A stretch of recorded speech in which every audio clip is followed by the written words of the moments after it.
आज हूँ देव ठाकुर जन्मदिन बलराम जन्मदिन आज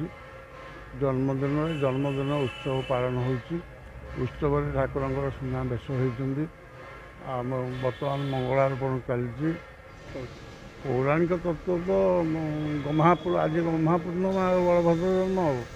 भगवान बलराम जन्मदिन ये जन्म उत्सव आज बलराम मंदिर में ढेंकानाल बहु पौराणिक तथ्य एठी निबद्ध आउ मंदिर रे भगवान बलराम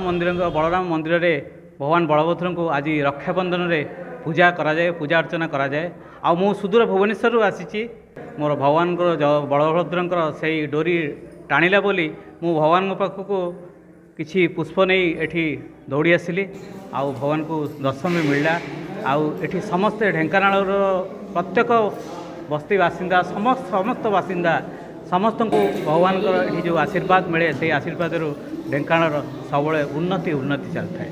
एठू तुलसी जाए बलभद्र पर ये एरिया तुलसी जाए आमर जगन्नाथ पाखे पूरी श्रीक्षेत्र से तुलसी लगे सकाळु घरे राखी बांधिकी मुझे मंदिर दर्शन करने ठाकुर को श्री सिद्ध बलराम कठी घरे पिठापଣା सबूर आयोजन होती गम्हा पूर्णिमा व राखी पूर्णिमा हमको बहुत खुशी लगे कारण यहाँ भाई भौणी पवित्र संपर्क ये दिन टी पालन करा जाए।